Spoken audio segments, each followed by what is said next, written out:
इसमें। तो ये पूलिंग ऑफ इंटरेस्ट करना है अब हमें। पहला मेथड हो गया हमारा कौन सा वाला हो गया, परचेज मेथड हो गया। In the books of transferee company ही होता है दोनों, पूलिंग ऑफ इंटरेस्ट मेथड या परचेज मेथड। ठीक है, ट्रांसफर कंपनी में कोई फर्क नहीं होता, भले वो कोई भी हो। ठीक है, भले वो एक्सटर्नल रिकंस्ट्रक्शन हो, भले वो परचेज मेथड हो, या भले वो पूलिंग ऑफ इंटरेस्ट मेथड हो, तीनों में सेम ही होता है। ठीक है, परचेजर वेंडर कंपनी में, जो ट्रांसफर कंपनी में। लेकिन जो ट्रांसफरी कंपनी है उसमें दो मेथड है, मर्जर वाला, amalgamation in the nature of merger, और amalgamation in the nature of purchase. तो परचेज मेथड जो है वो दोनों के लिए अप्लीकेबल हो जाएगा, किसके लिए, अमलगमेशन के लिए भी और एक्सटर्नल रिकंस्ट्रक्शन के लिए भी। ठीक है, लेकिन वो जो पांचों कंडीशन अगर सेटिस्फाई हो गई तो उस केस में हमें इन द नेचर ऑफ मर्जर करना होगा, जिसको में pooling of interest method follow होता है। ठीक है, बस हम इस पे के डिफरेंस पे ध्यान देंगे, बाकी सारी चीजें हमारी हो जाएंगी। ठीक है, कोई अलग चीज इसमें नहीं होगी। बस हमें ये याद रखना होता है कि एंट्रीज किस किस चीज की करनी होती है। तो पहली एंट्री तो बिजनेस परचेज की करनी होती है। बिजनेस परचेज में हमारी पहली एंट्री बिजनेस परचेज को ड्यू करने की एंट्री होगी। दूसरी एंट्री जो होगी एसेट्स और लायबिलिटीज को टेकन ओवर की एंट्री होगी। ठीक है, दूसरी एंट्री जो होती है वो पेमेंट करने की होती है। ठीक है, तीसरी एंट्री जो होती है वो डिबेंचर्स इशू करने की होती है, अगर डिबेंचर्स हैं। चौथी एंट्री जो होती है वो क्या होती है, रियलाइजेशन एक्सपेंसेस की एंट्री हो गई। ठीक है, अगर कंपनी खुद बॉन्ड कर रही है या पे कर रही है उसकी एंट्री हो जाएगी। ठीक है, पांचवी एंट्री जो होती है, अच्छा इसी में जो है अगर हमारा कैपिटल रिजर्व और गुडविल दोनों आ गया तो उसमें तीसरी एंट्री कैपिटल रिजर्व और गुडविल को कैंसिल करने की एंट्री हो जाती है। ठीक है, और पांचवी एंट्री कौन सी बताई थी, पांचवी एंट्री प्रिलिमिनरी एक्सपेंसेस की बताई थी, ये प्रिलिमिनरी एक्सपेंसेस की हो जाएगी। ठीक है, preliminary expenses account debit to bank. बस ये इतनी एंट्री होती है। हमें बस ये याद रखना है कौन कौन सी एंट्री होती है और कैसे होती है, वो खुद याद आ जाएगा अगर आपने प्रैक्टिस की करोगे तो। ठीक है, तो अब आ जाओ इन the nature of merger, pooling of interest method. तो ये मेथड जो है यूज होता है इन द नेचर ऑफ मर्जर में, पूलिंग ऑफ इंटरेस्ट मेथड। ठीक है, तो एज पर पारा 16 एंड AS 14 अगर अमलगमेशन, एक सेकंड 2 मिनट होल्ड कर लो।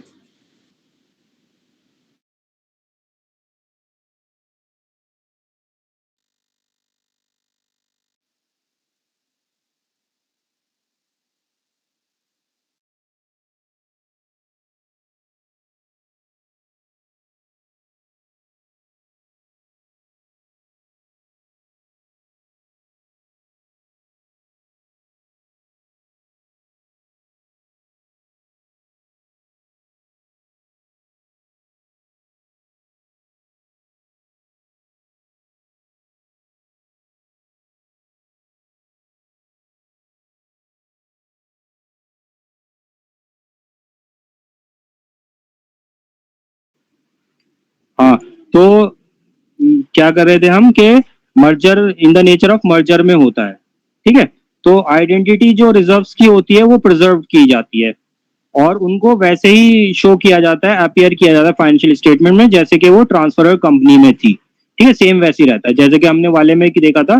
कैपिटल रिजर्व को हम नहीं लाए थे, हम सिर्फ वर्कमैन कंपनसेशन को लाए थे, वो भी उतना लाए थे जितना उतना क्लेम होना था। ठीक है, एक्सपेक्टेड क्लेम जो था बस उतना ही लाए थे। 8,000 का सिर्फ 5,000 ही हम लाए थे। ठीक है, बाकी नहीं लाए थे। तो इसमें लेकिन इन द नेचर ऑफ मर्जर में क्या होता है, एक तो ये होता है एसेट्स और लायबिलिटी अपने बुक वैल्यू पे ही आते हैं, जो उनकी बुक वैल्यू है, कोई एग्रीड वैल्यू पे नहीं आता। जैसे कि उस क्वेश्चन में हमने देखा कि जो उनकी अलग से एग्रीड वैल्यू दी हुई थी उस वैल्यू पे हमने रिकॉर्ड किया है। लेकिन यहाँ पे क्या होगा, जो उनकी बुक वैल्यू पे शो हो रहा था वही होगा। तीसरी चीज, एक चीज ये थी कि वहां पे हमने इंटरेस्ट जो है due on debentures, accrued on debentures, वो नहीं लिया था, छोड़ दिया था। लेकिन यहाँ पे एक एक लायबिलिटी और एक एक एसेट जो भी ट्रांसफर कंपनी की बैलेंस शीट में दिख रहा होगा वो उनकी जिस वैल्यू पे दिख रहा होगा उस वैल्यू पे हम लेके आएंगे। ठीक है, बस इतना फर्क, ये इतना फर्क है यहाँ पे पूलिंग ऑफ इंटरेस्ट मेथड में और परचेज मेथड में। ठीक है, तो that is after amalgamation reserves जो है ट्रांसफर कंपनी के वो रिजर्व्स बन जाएंगे ट्रांसफरी कंपनी के, और कैपिटल रिजर्व जो है ऑफ ट्रांसफर कंपनी वो कैपिटल रिजर्व बन जाएगा ट्रांसफरी कंपनी का। रिवैल्यूएशन रिजर्व जो है वो ट्रांसफर कंपनी का रिवैल्यूएशन रिजर्व बन जाएगा। ठीक है, तो बस इतना फर्क है। तो एंट्रीज क्या होंगी, business merger account debit to liquidator of transfer company. तो वहां पे परचेज मेथड था तो वहां पे बिजनेस परचेज लिखा जाता है, यहाँ पे मर्जर है, ठीक है, इन द नेचर ऑफ मर्जर है तो यहाँ पे बिजनेस मर्जर लिखा जाएगा। ठीक है, तो ये चेंज हो जाएगा एक पहला चेंज। तो जहां जहां चेंज है वो मैं हाईलाइट करता चाहता हूँ, स्टार बनाते जाता हूँ, जो आपको समझ में आ जाए बाद में एक बार रिवाइज करने में। एक तो ये फर्क है, merger account, business merger account debit to liquidator of transfer company, और यहाँ पे जो उसकी परचेज कंसिडरेशन ही आएगा। ठीक है, फिर अगला जो है एंट्री होगा for taking over assets and liabilities of transfer company. तो हर एक एसेट जो भी बैलेंस शीट में दिख रहा होगा और जिस बुक वैल्यू पे दिख रहा होगा वो सब आ जाएंगे। टू सन्ड्री लायबिलिटीज, जो भी लायबिलिटीज बैलेंस शीट में दिख रही होगी और जिस वैल्यू पे दिख रही होगी वो सब आ जाएंगे। ठीक है, to security premium account, to statutory reserve, ये वो जितने भी रिजर्व्स हैं वो जो दिख रहे होंगे वो सब आ जाएंगे। Statutory premium, security premium, statutory reserves, ठीक है, ये भी बुक वैल्यू पे आ जाएगा। अदर रिजर्व्स और प्रोविजंस जितने भी होंगे वो उनकी बुक वैल्यू पे आ जाएंगे। प्रॉफिट एंड लॉस सरप्लस जो दिख रहा होगा वो भी उसके जितने पे दिख रहा होगा वो आ जाएगा। इसके अलावा जनरल रिजर्व जितना दिख रहा होगा वो आ जाएगा। बैलेंस, बिजनेस मर्जर और बाकी जो बिजनेस मर्जर का ये वैल्यू होगा परचेज कंसिडरेशन वो आ जाएगा। ठीक है, तो note difference between purchase consideration and surplus, equity preference is adjusted against general reserves. ठीक है, तो जो भी डिफरेंस आता है, यानी कि इसमें भी हमारा डिफरेंस हो सकता है, जैसे वहां पे गुडविल और कैपिटल रिजर्व आता था, लेकिन यहाँ पे डिफरेंस तो आ सकता है, डिफरेंस आ सकता है परचेज कंसिडरेशन में, नेट एसेट में, लेकिन हम उनको गुडविल या कैपिटल रिजर्व में नहीं दिखाएंगे, वो हम उनके रिजर्व्स में एडजस्ट कर देंगे, उनके रिजर्व्स में एडजस्ट कर देंगे। यानी कि अगर हमारा यहाँ पे डिफरेंस आ रहा है तो इसमें ऐड हो जाएगा जनरल रिजर्व में। ठीक है, लेकिन अगर हमारा यहाँ पे डिफरेंस आ रहा है तो यहाँ पे माइनस हो जाएगा। ठीक है, अगर डेबिट में बैलेंसिंग फिगर में आ रहा है तो माइनस हो जाएगा, अगर क्रेडिट में साइड में डिफरेंस आ रहा है तो प्लस, यानी कि अगर कैपिटल रिजर्व वाली सिचुएशन तो प्लस हो जाएगा, अगर गुडविल वाली सिचुएशन आ रही है तो माइनस हो जाएगा। ठीक है, गुडविल वाली सिचुएशन आ रही है तो माइनस, कैपिटल रिजर्व वाली सिचुएशन आ रही है तो प्लस हो जाएगा जनरल रिजर्व में। ठीक है, ये चीज आएगी। बस ये एक फर्क वाला ये हो गया, एक फर्क हमारा ये हो गया। ठीक है, एक फर्क हमारा ये हो गया, ये बुक वैल्यू पे आएंगे सारे। ठीक है, बस इतना फर्क है, इसके अलावा कुछ और फर्क नहीं है। For payment to vendor, vendor को पेमेंट करने के लिए liquidator of transfer company, payment की एंट्री सेम वही है, जो पेमेंट का बताई होगी वो पेमेंट कर देंगे। ठीक है, फिर उसके बाद डिबेंचर इशू करने की सेम वही एंट्री है। फिर उसके बाद यहाँ पे लिक्विडेशन एक्सपेंसेस पे करने की एंट्री हो जाएगी, liquidation expenses account debit to bank. जब ये खुद पे करने, खुद बॉन्ड करने कंपनी को, ट्रांसफरी कंपनी खुद पे करेगी, खुद बॉन्ड करेगी, तो ये वाली एंट्री हो जाएगी। ठीक है, लेकिन अगर वो रिम्बर्स कर रही है तो जनरल रिजर्व आ जाएगा। वहां पे क्या आता था, गुडविल आता था, यहाँ पे जनरल रिजर्व है तो जनरल रिजर्व आ जाएगा, जनरल रिजर्व नहीं है तो प्रॉफिट एंड लॉस आ जाएगा, प्रॉफिट एंड लॉस नहीं है तो सरप्लस आ जाएगा टू लिक्विडेटर, लेकिन गुडविल नहीं आएगा। वहां पे क्या होता था, goodwill account debit to liquidation expenses आएगा, ये एडजस्टमेंट करने के लिए लिक्विडेशन एक्सपेंसेस को अगेंस्ट जनरल रिजर्व। ठीक है, फिर उसके बाद डायरेक्ट एंट्री ये भी हो सकती है, profit and loss to bank. फिर फॉर्मेशन एक्सपेंसेस हैं अगर तो प्रिलिमिनरी एक्सपेंसेस की एंट्री, बाकी एंट्री सेम है, बस ये फर्क यहाँ पे आता है, गुडविल और कैपिटल रिजर्व नहीं होता है तो इसलिए जनरल रिजर्व आ जाता है यहाँ पे, प्लस ये वाला जो है हमारा बिजनेस मर्जर अकाउंट लिखा हुआ आता है यहाँ पे।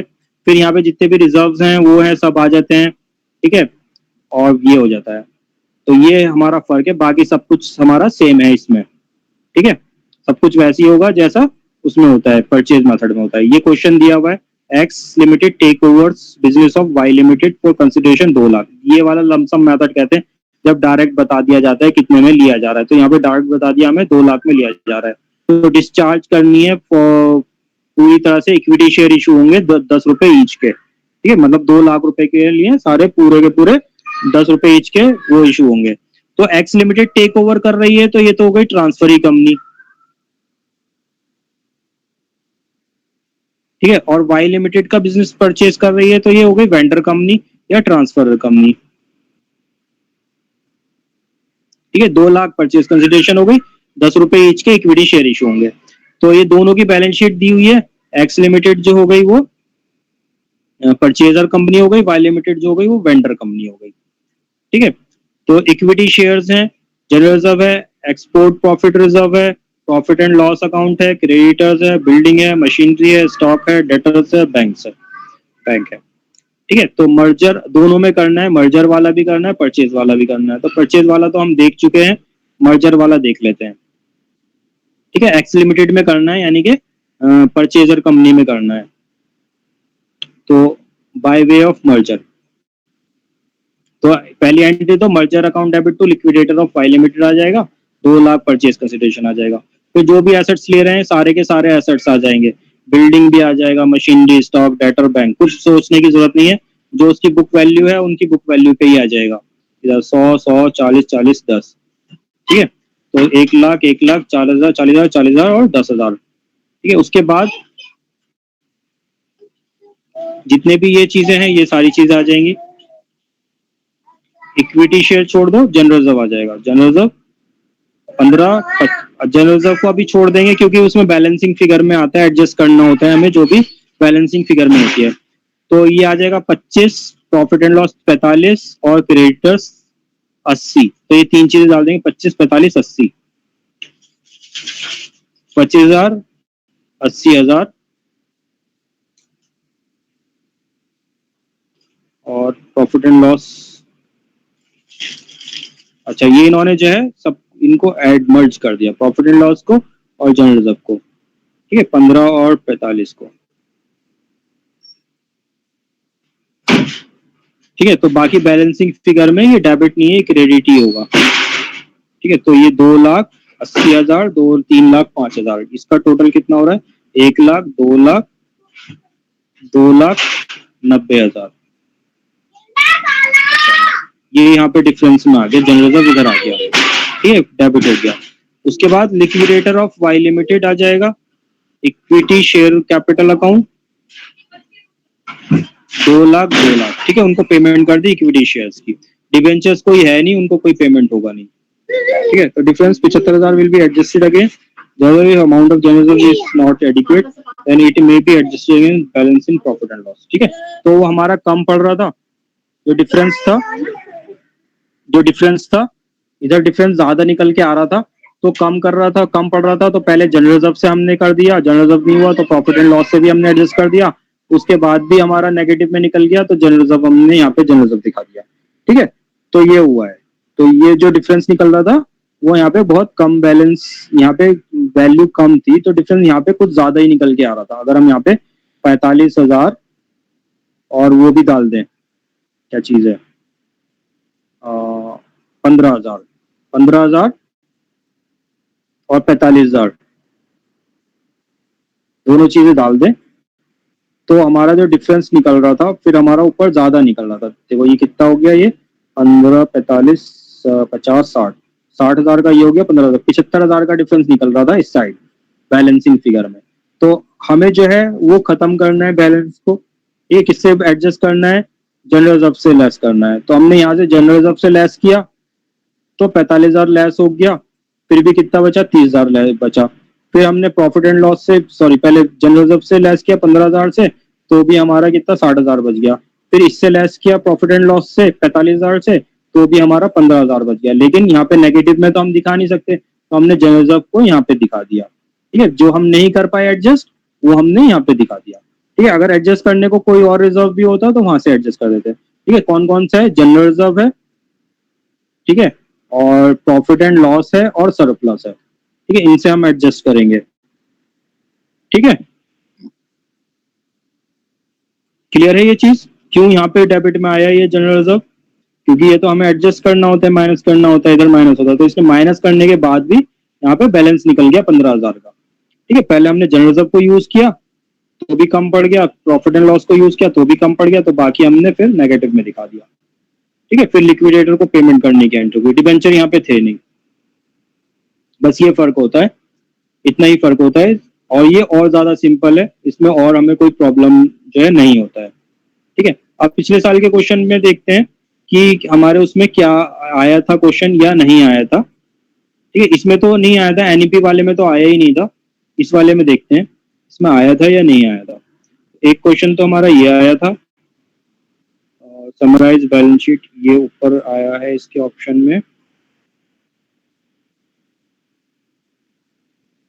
4, हाँ चौथे नंबर पे ये क्वेश्चन है और चौथे नंबर का वो क्वेश्चन है, तो फोर्थ ये ऑप्शन है।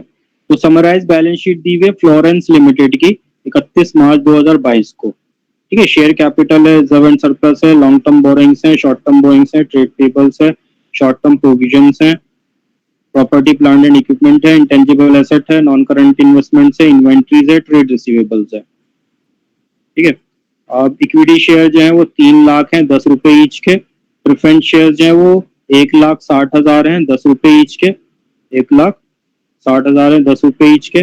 और रिजर्व एंड सरप्लस में डिफिसिट है, प्रॉफिट एंड लॉस का डेबिट बैलेंस है। ठीक है, लॉन्ग टर्म बोरोइंग्स में 7% का डिबेंचर्स हैं। ठीक है, secures against land and building है 15 लाख का, बैंक ओवरड्राफ्ट है, लैंड एंड बिल्डिंग है, प्लांट एंड मशीनरी है, गुडविल है, पेटेंट्स है। अब यहाँ पे डिसाइड हुआ है रिकंस्ट्रक्शन करने के लिए कंपनी को, for which necessary resolution was passed, sanctions were obtained for appropriate authorities, following scheme of reconstruction was passed. ठीक है, तो ये इंटरनल रिकंस्ट्रक्शन का क्वेश्चन आया हुआ है। ठीक है, तो पिछले वाले क्वेश्चन में जो हमारे पास 2 क्वेश्चन आए, एक इंटरनल रिकंस्ट्रक्शन का क्वेश्चन आया है और दूसरा क्वेश्चन जो आया है वो हमारा उसका आया है amalgamation in the nature of purchase का आया है। ठीक है, तो ये 2 क्वेश्चन आए हैं, तो इस वाला क्वेश्चन नहीं आया है। ठीक है, तो इसमें भी नहीं आया है ये वाला क्वेश्चन, मर्जर वाला। इसमें हमारा जो आया है वो आया है उसका एक्सटर्नल रिकंस्ट्रक्शन का क्वेश्चन आया है, जो कि परचेज मेथड के जैसा ही होता है। तो हो सकता है कि हमारा उसका क्वेश्चन आ जाए मर्जर का इस बार। ठीक है, तो इसलिए इसको थोड़ा अच्छे से कर लेना, तो आने को कुछ भी आ सकता है। अब ये हमारे 3 मेथड हैं इसमें, इंटरनल रिकंस्ट्रक्शन है और परचेज मेथड है और तीसरा वाला कौन सा है, तीसरा वाला मर्जर है। तो तीनों में से कम 2 को आप लोग अच्छे से तैयार कर लो। ठीक है, तो 2 आसान लगे, क्योंकि ऐसा तो हो नहीं सकता कि एक ही के दोनों आ जाएं। ठीक है, ऐसा तो नहीं, मान लो आपने ये दोनों कर लिए, ऐसा हो नहीं सकता दोनों क्वेश्चन इसी के आ जाएं। ठीक है, तो या तो इसका आएगा तो आप ये कर लोगे, इसका आएगा तो आप ये कर लोगे, दोनों का आएगा तो दोनों में से कोई भी आप कर लोगे। ठीक है, तो ऑप्शन होगा। लेकिन अगर आप रिस्क नहीं लेना चाहते, ऐसा ना हो कि क्वेश्चन ऐसा आ जाए कि आपको समझ में ना आए, तो उस केस में आप तीनों को पढ़ लो। ठीक है, अगर क्वेश्चन ऐसा हुआ कि लगे कि आपको समझ में नहीं आ रहा, कि क्वेश्चन ज्यादा लंबा है या मुश्किल लग रहा है, तो आप दूसरा कर सको जो आपको आसान लगे। ठीक है, ऑप्शन आपके पास रहे तो ऑप्शन आपको आसानी से यूज कर सको, तो ऐसा कर सकते हो। तो अब इसमें ये हमारा हो गया मर्जर वाला। ठीक है, क्वेश्चन कराने की इसमें ज्यादा जरूरत है नहीं, मर्जर वाला। ठीक है, अब इसमें एक चीज जो होती है वो इंटर कंपनी ओइंग्स की होती है। कभी कभी ऐसा होता है, डेटर्स जो होते हैं और क्रेडिटर्स होते हैं, ए कंपनी है और बी कंपनी है, तो ए कंपनी को जो है पैसे लेने हैं बी कंपनी से। ठीक है, तो इसमें वो क्रेडिटर्स में शो हो रहा है, इसमें डेटर्स में शो हो रहा है।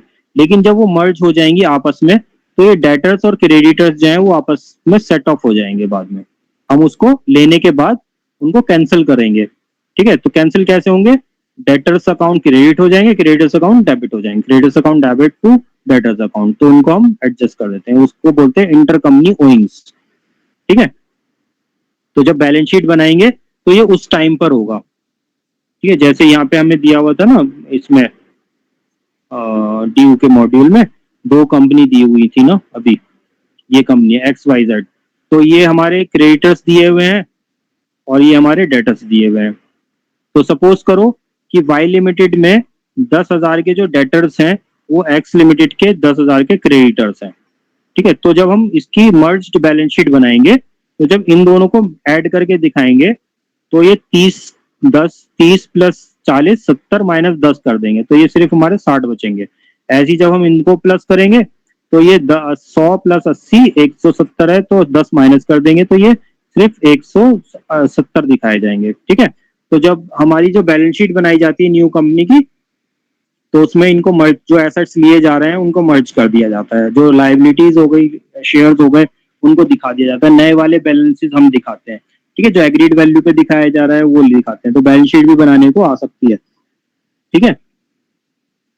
तो अब इसमें और कुछ समझना है बताओ, ये वाला मर्जर वाला मेथड।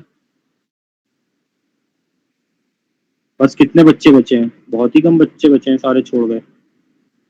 दीक्षा, प्रीति कुमारी, सिंपल, तनीषा, त्रिशा।